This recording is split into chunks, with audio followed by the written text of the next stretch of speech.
It's beginning to look a lot like Christmas, so spread holiday cheer and spread your cheeks for Papa. The loosest thing on planet Earth is your mother's lasagna after I came over for a sleepover last night. However, the second most loose thing in the world are serial killers, because somehow a lot of them manage to slip away from captivity or just never get caught. Meaning that a serial killer could literally be standing behind you right now, and so don't turn around yet, but close your eyes first, and now slowly do a 180-degree turn with your eyes still closed, and only open them in 3, 2, 1.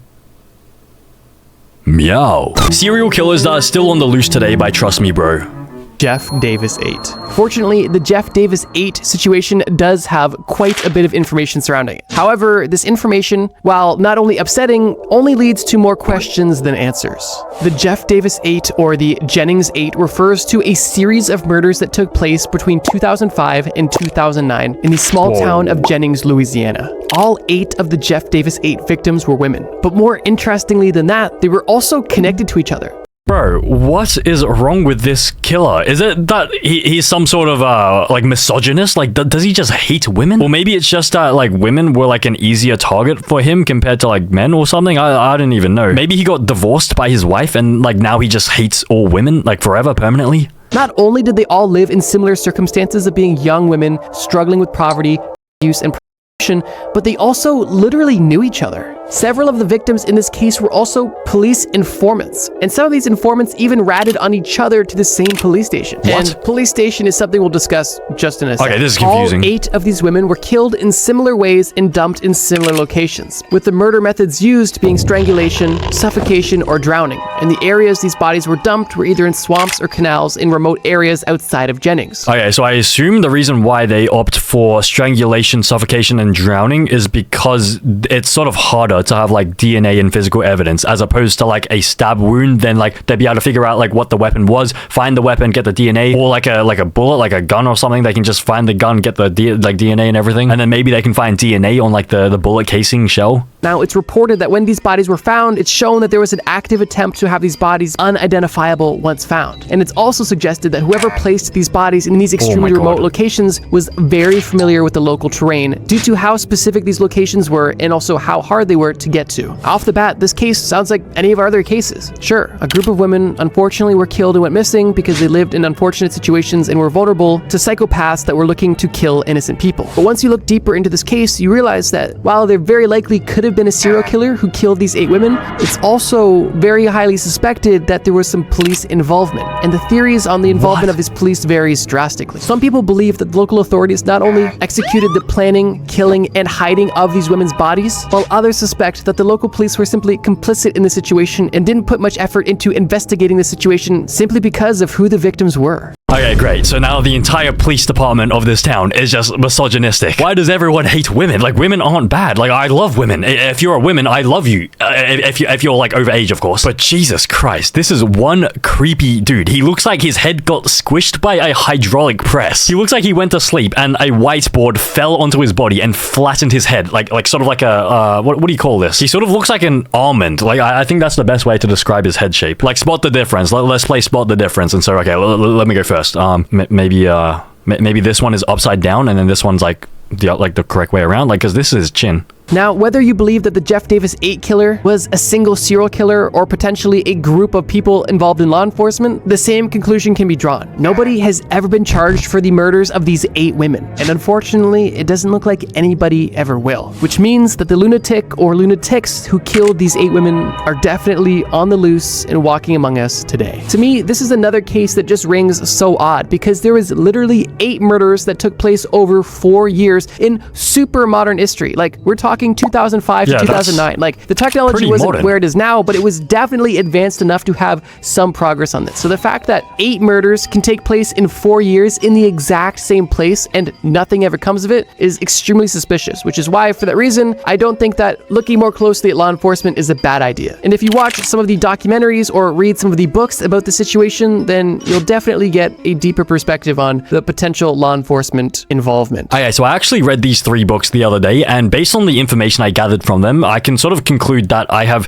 No idea what is going on because I didn't even read them. But anyways, based on this video, I can sort of see that like it sort of seems very suspicious. I feel like there's like no way that the police aren't involved. There's a 100% chance that the police are involved. I feel like, because it sort of looks like they're intentionally sort of either stalling the situation or intentionally turning a blind eye. And so I bet it's like some sort of like senior person in the police department that may have intentionally or unintentionally unalived the people. But then that doesn't really explain why all the victims were women. Like, wouldn't there be at least one man or something? Maybe one of the police officers really does just hate women. Like, maybe he's some sort of like Andrew Tate before Andrew Tate even was around. The I-70 killer. The year is 1992. You are the manager working at a local shoe store, and you've just began your shift. Today was like any other day. You were alone in the store, and the store was quiet. That was until one peculiar-looking man walked in. He enters the store looking directly at you and doesn't say much, although he asks you if you could find something for him in the back. But goddamn, this guy's been mewing. This guy's been mewing since 1992, before mewing was even invented. This guy mews better than me.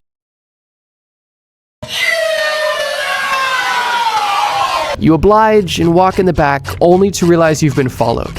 And before you can understand what's going on, you hear the click of a gun and your life flashes. Unfortunately, that is a real story of one of the victims of the I-70 killer. Jeez. And this victim was one of many. The I-70 killer is named after the I-70 highway because every single one of the murders attributed to him has taken place only a few miles off of the highway. For those unfamiliar, the I-70 highway is one of the longest interstates or highways in the entire United States and runs from Utah to Maryland. That alone is an interesting fact we'll get into later, but more on the killer himself. It's believed that the I-70 killer was most active from 92 until 94, although murders as recently as 2001 have also been attributed to him. Wait, so this guy hasn't been caught yet. So this is what he looks like at the time. So he was around 20 years old at the time, and since he is still on the loose today, he would look like this today, like wait, 1992 to 2025. But goddamn, no offense, but they did him pretty dirty with this image. He looks like he just got his dentures removed at 20 years old. Like, how do you even have dentures at 20 years old? They look like they removed his gums. Like, all his teeth are gone from his mouth. Very little is known about the I-70 killer, and every murder that is associated with him is because of the extremely consistent methodology this man used. Almost every victim of the I-70 killer follows the same criteria. The victim was a woman working alone in a retail location only a few miles off the I-70 highway and was nearly clinically executed with a 22mm bullet to the back of the head. Now, interestingly, all of the murders attributed to the I-70 killer showed little to no signs of assault or robbery after the murder took place, meaning that this killer likely killed simply for the satisfaction of killing,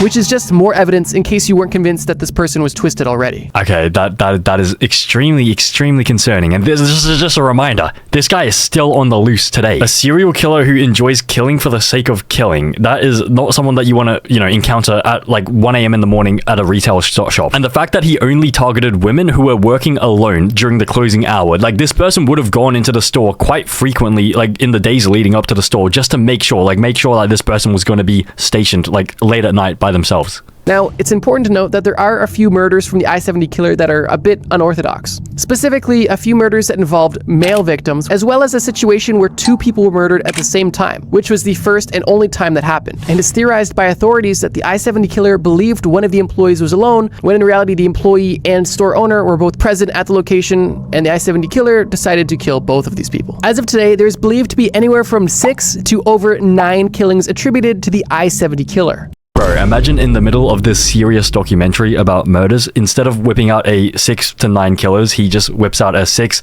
to 7 killers. 6, 7. He's killed 6 or 7 people. No, we should not be joking about that. That is horrible.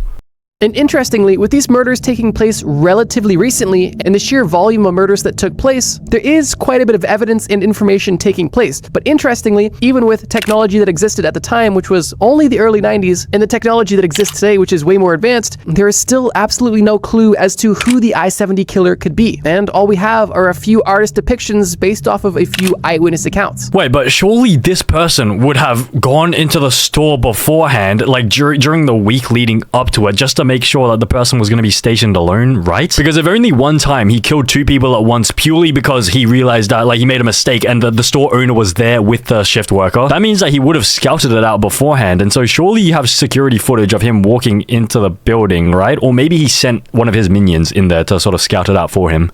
My mind is still a bit blown that with over 6 active crime scenes that have all been extremely consistent in a relatively modern time period, we still have no real information, and it doesn't look like we're ever going to get any anytime soon. And for people who claim to have seen the I-70 killer, they said that they saw a skinny white man, roughly 5'7" to 5'9", in their 20s to 30s at the time. That's him. Authorities across the United States are still actively searching for the true identity of the I-70 killer to finally bring him to justice. And today, investigators believe that the I-70 killer is likely between the ages of 52 and 70, meaning that it's extremely likely that he's still alive and roaming the streets today. Although it's believed that he's either retired from killing or simply changed his methods so his new murders cannot be attributed to his now infamous persona. Bro, this guy probably has a family by now. He probably married someone who has no idea that this person killed all those people, and he probably has kids who were maybe the same age as those victims today. Because how old do these people look? They look, I don't know, in their 20s or something. And if you're 52 to 70 years old, your children would be 20 something, right? In the 20s or 30s, which is like the same age as the victims. The I-70 killer wasn't the only killer of this kind. There's also an I-70 strangler and an I-65 killer. But even those are... An I-65 killer? Okay, let me guess. Please don't tell me there's going to be an I-67 killer. 67, I-67. No, stop. We shouldn't be saying that. Stop saying this. Stop. But even those aren't all of them. And in a press release, the FBI has even stated explicitly that a disproportionate amount of murderers and serial killers have been truck drivers, simply because their lifestyle is so conducive for serial killing. They're consistently traveling city to city. They're hanging out in locations that are relatively temporary, rest stops, gas stations, and they always have a reason to be going somewhere. And truck drivers and trucks, for the most part, kind of fly under the radar. In regards to the I-70 killer specifically, the authorities don't know what his occupation was, but they do believe that he was either a truck driver, a drifter, or somebody who traveled on I-70 frequently. Jesus, did you guys see that? Bro, they did this guy absolutely dirty. Why are his eyes pointing different? Oh, wait, his eyes literally point different directions. Bro, where is he looking? Am I meant to look at this eye or this eye? Like, is he looking at someone behind me? Or somebody who traveled on I-70 frequently for work. So I guess all I can say is, if you're traveling on I-70 and see a man who looks something like this... Yeah, okay, so here's my theory. So this guy is probably a truck driver, but I'm sort of gonna guess that he may have died before anyone has, caught him. I don't think he's alive. Like, that's my theory. I think he was a truck driver and then he just died of natural causes before people could even, get any leads on him. Or maybe he's still alive, but he just got really lucky that the police couldn't get any, DNA or any, evidence on him, back here in 1992. The West Mesa Bone Collector. The year is 2009. You are an active outdoorsman, and this time you decide that something that could be fun to try is testing your survival skills in the middle of the desert. And that's when you decide to try living off the land in Albuquerque's West Mesa. You spend your first day on the trip hiking and getting familiar with the landscape, until, while hiking through a mesa, you see something sticking out of the ground. It doesn't look like a flower or cactus, and as you get closer, you realize that this is a bone, but it doesn't look like any animal bone you've ever seen. And you realize that what you're looking at is a human bone. Immediately, you call the authorities, and within hours, the police have not only dug up one body, they've actually dug up the remains of 11 women and girls. Bro, 11 women in that hole? How did it only get discovered after 11? Because perhaps this person, killed one person, put it into the hole, then killed another one, put it into the hole, then another, and so that would have been 11 rounds before anyone even noticed anything. So it took one slip up from the serial killer where he accidentally exposed one bone above the ground, or maybe he wanted it to be exposed so that people could write articles about him. Maybe he was done. Maybe after 11 he decided he was done. But 11 women, Jesus Christ, why is it always women?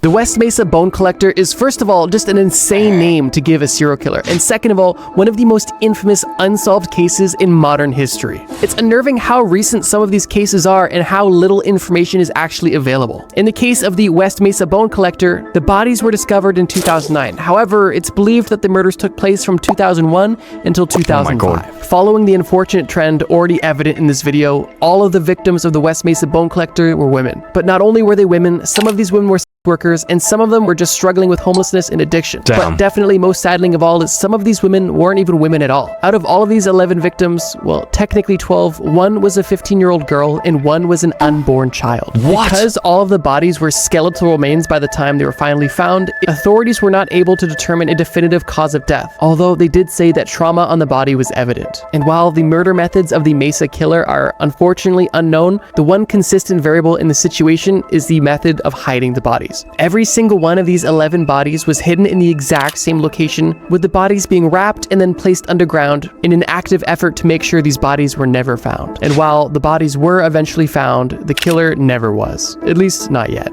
Jesus Christ. So I guess hiding the bodies did work for him because he hasn't been caught. Like, he literally hasn't been caught. He hid the bodies successfully. And like, even though the bodies did get uncovered, he still got away with it. Once again, this is another upsetting situation of potential mismanagement from the authorities. Because seriously, how do at least 11 women go missing in 4 years without anybody saying anything? And then when all of these women are found in the exact same location, even then, nothing is then known or discovered for the next 20 years. It's so disheartening. And I didn't mean for this video to be a bummer. It was kind of supposed to be scary, but I guess with this sort of situation, it, well, comes with the territory. But regardless, with these murders taking place only from 2001 to 2005, it is extremely likely that the killer who executed these murders is still alive today and walking among us. Bro, 11 murders and the police don't do anything about it. And even when the bodies get discovered, the police don't do anything. But to be fair, that I think the murders would have been taken so long ago that I don't know whether there is anything for the police to do. Because what are you meant to do with the bones? Like, you can only identify who the people who the people belong to, but since there is no flesh left and since there is like no leads, no evidence, it's pretty much impossible to catch this guy unless he turns himself in. The Eastbound Strangler. The year is 2006. You and your dog are staying in a cheap motel outside of Atlantic City because you've fallen on pretty hard times. And you decide to go out for your daily walk. You walk your dog on the usual route around the motel when you notice that your dog is particularly inquisitive about something behind the motel. He keeps trying to draw you down to this drainage ditch, and while you're unwilling to go down there, you figure something suspicious is going on. You get back to your room and inform police, and after they arrive, they knock on your door and tell you that what you called them about was extremely concerning, and what was found in that drainage ditch was extremely disturbing. Inside that drainage ditch laid 4 dead women. All of the women that were found in this ditch were identified as sex workers in the area. Jesus Christ. This is very similar to, what is that, the Jack Ripper or something? Jack the Ripper. Like, he specifically targeted, like, friggity workers. But why, though? Like, I still don't understand. I never understood why Jack the Ripper targeted them. I think maybe because they're religious or something. Like, maybe they don't like it, like, these type of workers. Or maybe he just got, like, mad at them that, like, there wasn't, like, a, like, actual connection. Like, maybe he was, like, a client of one of these people and, like, he actually paid for services, but, like, he wasn't satisfied with it or something. And all of these women were laid extremely methodically. These women were all face down in the drainage ditch, roughly 6 feet apart from each other. All of their heads were pointed eastbound, and all of them were fully clothed except for having their socks and shoes removed. And all of them were strangled to death. The way that these women were killed and the way that their bodies were found is, of course, where the relatively twisted name of Eastbound Strangler came from. Now, basically everything I've just told you is almost everything that's currently known about the Eastbound Strangler. And unfortunately, that kind of just comes with the territory when you're talking about serial killers that are still on the loose. Okay, relax. They're on the loose for a reason. That's because not much is known, or at least not enough to find them, let alone convict them. And unfortunately, this leaves a lot of room to speculation. And I would argue that if this serial killer was at least strong enough to strangle and move the bodies of 4 women into a ditch, then it's likely that they weren't extremely old when these killings took place. And because these killings took place only 19 years ago, I would say it's very likely that whoever killed these 6 women is still alive today and possibly still active. Bro, stop looking at me like this. Please stop bringing this PNG up, like just jump scaring us. So this guy had 4 victims, all died due to strangulation, and their heads were pointing east. Is this guy like what is a serial killer like on? Like, is he just trying to be like nonchalant, dark and mysterious? Like, is he trying to be like the Zodiac killer? Like, try to have everyone in on his case, try to figure out the puzzle? Like, why are the heads pointing east? I guarantee he just grabbed a compass, smashed that thing open, and spun it like a lucky wheel, and then whatever direction it landed on, he decided to sort of make them face that direction. I guarantee there is no thought process behind like the eastbound stuff. I bet he just wanted people to write stories and articles about him, because I feel like with a lot of these serial killers, they just are like, I don't know, like attention seeking people. Like they're like sort of like narcissists. They love the attention. Because all of these 4 murders were only linked together because all of the bodies were found in the same place. But if this killer decided to just go in any other place in the country and kill somebody in any other way, well, nobody's going to really suspect the Eastbound Strangler. What? Because in a different country, east is a different direction? So that means if he's in like Australia, would east be like west? It would be like the westbound killer? So this happened in 2006. 2006, bro, I swear technology would have been decent enough then to get some like, I don't know, evidence or something? Because 19 years, he could be maybe the same age as me. Actually, no, maybe actually probably not. If he was the same age as me, he would have had to be like 4 years old when he did those murders, which I highly doubt a 4-year-old would be capable of doing that. But still, you never know. You never know. He could be the same age as me. He could be like a classmate, a colleague of mine. He could be a work colleague of mine. Although he's in America, and so I highly doubt that. The Rainbow Killer. The Rainbow Killer is the first killer we're discussing that is not from the United States. Although the serial killer does still have a stereotypical insane serial killer nickname. And the Rainbow Killer got his nickname because he was targeting and assassinating gay men in Brazil.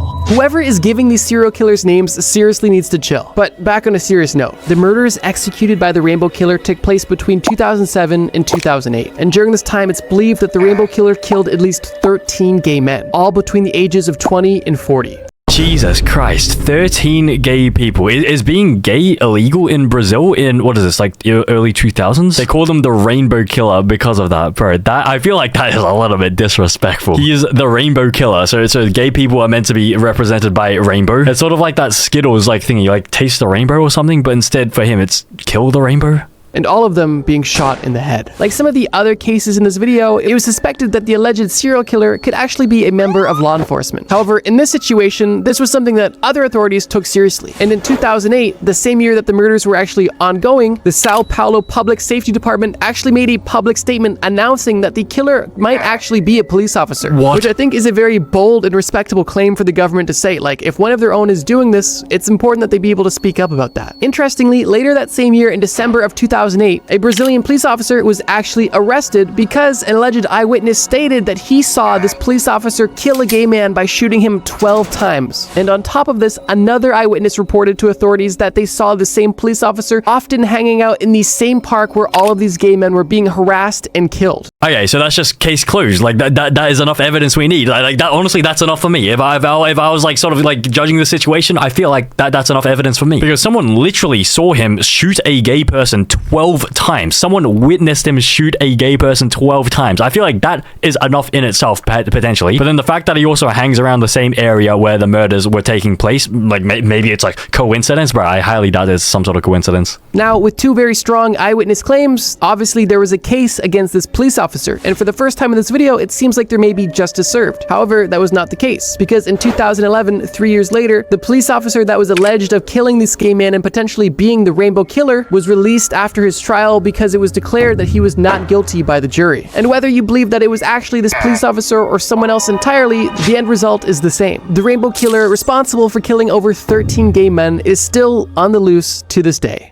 What, so they're just gonna let that police officer go ahead and just be free in the world to just kill more gay people? Or maybe he sort of learned from this situation. Like, isn't it very suspicious that the moment that police officer gets sort of put into jail, all the murders stop? Like, I don't know about you, but if someone was sort of suspected to be a murderer, and every time we put him into jail, all the murders stopped, but every time we took him out, all the murders resumed, maybe I would think it's him. But like, since he didn't go in and out, I think when he got out and he was free, he learned his lesson to not kill any of these people ever again, because then it would put him into like, the spotlight. The vending machine murders. The year is 1985, and you are excited because you are on your first trip to Japan. You told yourself that on this trip, you're gonna live like the locals, and it was at this point that you decided to get involved into vending machine culture. Luckily, vending machines are something that are not hard to find in Japan, and you quickly on your walk are able to find one on the side of the road. You walk up to this vending machine fully intending to buy a drink when you realize that there was actually a perfectly good sealed drink sitting on the top of a vending machine. Knowing that Japanese culture is so wholesome and giving, you realize that somebody must have bought this just to give away for free, and you decide to receive the gift. This drink was an orange flavored energy drink, and that was something that you were honestly kind of craving at that time. After drinking the drink and going on with your day, you realize that you don't really feel too good. You go home feeling sick, trying to sleep it off, but when you get into your bed to take a nap, you never woke up.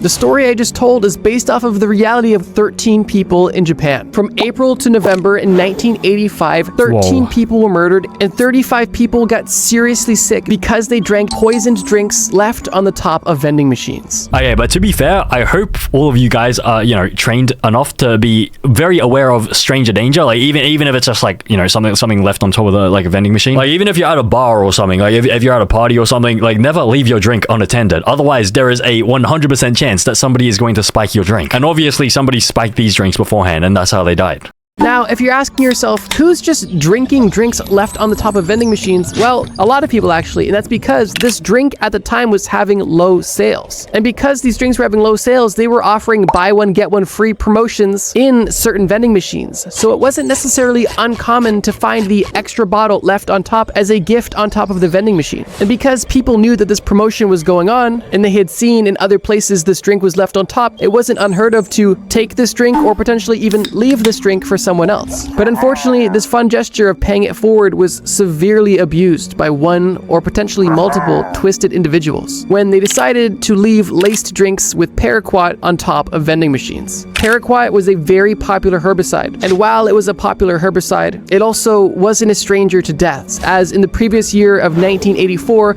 over 1,300 people took their own life by ingesting this toxic substance. So maybe what happened is that these like serial killers, they went to the vending machines, noticed that sort of drink was always left on top, and then instead of buying the drinks and lacing them, they probably just took the one on top and laced it and put it back on. The ways in which these victims died varied pretty significantly, with some victims dying within hours of drinking the poisoned beverage, with others dying after 6 weeks of excruciating pain. What? The Japanese police never received or discovered any leads associated with this string of murders. However, they believed that this string of poisonings was all executed by a single person. There was never any video evidence of this individual, and there was no physical evidence. And the only true response to this entire situation was nationwide prevention campaigns to further prevent poisonings with other products in Japan. Okay, so this happened in 1985, and so I assume like they didn't have like the cameras back then. I think the cross means that like they literally didn't have any cameras back then. But they said that they also have no physical evidence. But couldn't you just like, I don't know, have a police officer sort of like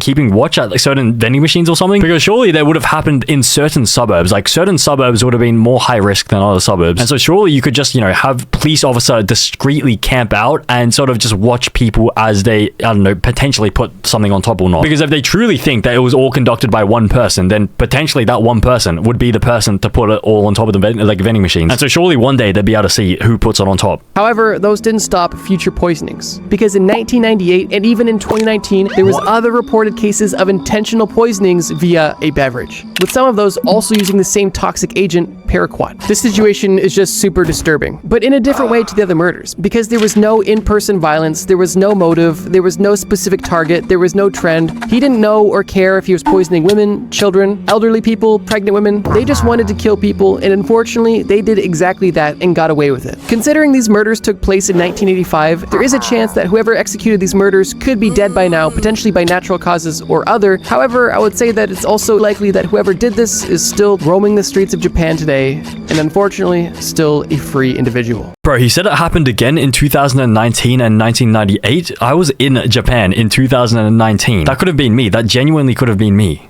We have a man named Vampire, a Kenyan serial killer who was active from 2022 to 2024, and in that time killed a confirmed 42 women. Vampire is a 33-year-old Kenyan man in Nairobi, and after his 42 woman killing spree from 2022 to 2024, he actually was arrested, but shortly after being arrested, escaped custody and has not been heard from or seen since. It is believed by some in Kenya that the police actively aided in the escape of the serial killer, which is extremely disheartening if true.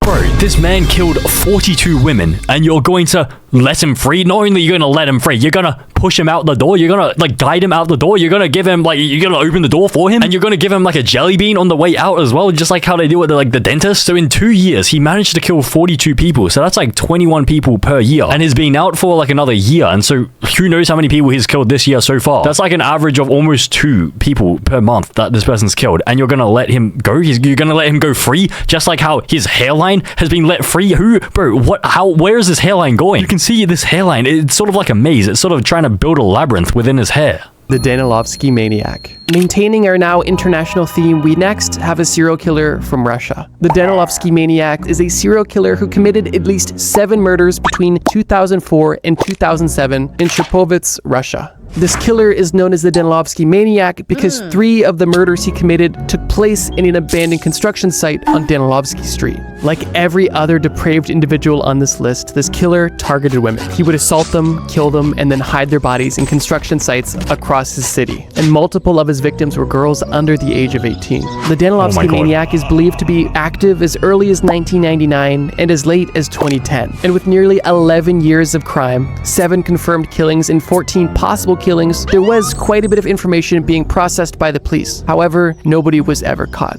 But this wasn't due to a lack of effort. In 2008 alone, over 200 people were interviewed to see if they knew anything or potentially were the murderer, and the police were even offering up to 500,000 rubles for any information. What, so the police were going up to everyone in the apartment block and asking, are you the murderer? Like, what do you think they're gonna say? Of course they're gonna say no. Even if they were the murderer, they're not gonna just turn themselves in. And so I think what could have happened is that, you know, like purely because of bad luck, they targeted the exact apartment block where the killer actually did live. But unfortunately, the killer probably may have paid everyone in the building hush money to stay quiet about it. And then the police may not have realized this, and they just, you know, went on their merry way, like, and completely eliminated this off the suspect list, this entire, like, building block. However, this reward has still gone unclaimed. One disturbing trait that was common for the Danilovsky Maniac was that he would leave crude drawings at the scene of each murder to essentially taunt police. These drawings were graphic in nature and extremely upsetting considering the context. As of 2024, authorities have not publicly named any suspects in this case, and all of the cases associated with the serial killer are unfortunately unsolved. The only information that the authorities are able to give publicly is that they believe that the serial killer is likely alive and potentially between the ages of 58 and 73, and may have bald spots in their hair. Bro, what sort of additional information is this? Do you really think having a bald spot in the back of your head is going to be the make or break for finding this killer? Because they haven't even named any suspects. Like, there are no suspects named, and so it doesn't even matter whether you know whether he has a bald spot on the back of the head or not. You don't have any, like, suspects that have been shortlisted. Toy car murderers. This is once again not necessarily one killer, but a group of killers who live in Sinaloa. These murders took place from 2019 to 2023 and still may be ongoing to this day. They have 5 proven victims and 6 possible victims. And this killer or group of killers are known as the toy car killers because they are specifically targeting car thieves. Yeah, like this is some Dexter stuff. What? These individuals are identifying car thieves, shooting them in the head, leaving them for dead, and leaving toy cars on their body as a calling card. Authorities believe that this is some form of vigilante justice, and the actions are being taken out by either one person or a group of organized people, all with the same hatred of car thieves. Oh yeah, I think I've heard about this before. I think I've heard this. Like, they literally leave a toy car on top of like the dead body. Like, imagine getting shot in the head and then someone just leaves a Hot Wheel car on you, and it's like not even like a rare Hot Wheel or anything. Like, imagine getting killed and instead of the killers leaving this nice car on you, imagine if they just left this stupid pink van on you instead. And so I guess what may have happened is that, I don't know, like these vigilante groups may have gotten their car stolen from them back in the day, and now they just hate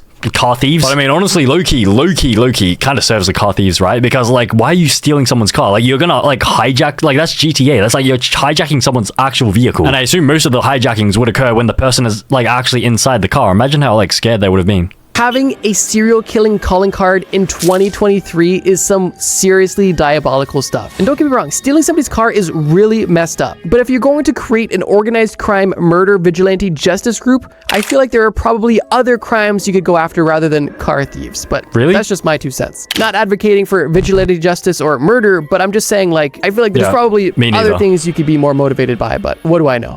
Honestly, I feel like a better idea, actually, okay, in GTA, strictly in GTA, instead of, you know, unaliving people, I mean, not even unaliving, instead of targeting people who have, like, stolen cars, I feel like a more appropriate person to target would be people who are, like, convicted PDF files in GTA, of course, because, yeah, I feel like being a PDF file is so much worse than being a car thief. Heading over to Mali, of all places, we have the Fana beheadings, which took place from 2018 to 2022 when 10 confirmed individuals were beheaded in a ritualistic decapitation. Upon investigation, it was confirmed that none of these victims had anything in common, and their heads were eventually found separately, but all of these bodies had their blood drained, which is why it was believed these bodies were used for ritualistic purposes. Since these murders, investigations have been ongoing and updates have been minimal. However, these murders did shock the region of Africa, and the UN has actively inserted themselves in the situation to try to, quote, continue to make sustained efforts to protect civilians. Wait, so all the blood was drained from the body, which meant that they probably collected it into a massive jug, like with all the people's blood like mixed together, and then they probably used it for, and then they probably did use it for some sort of like Satan ritual. They probably like painted like this thingy on like all the walls and everything. Like, isn't this what you're meant to do when you prepare meat, like draining all the blood? But like instead you just do it on a human. That is disgusting. How could any human, like realistically, how could any human like do this like to another human?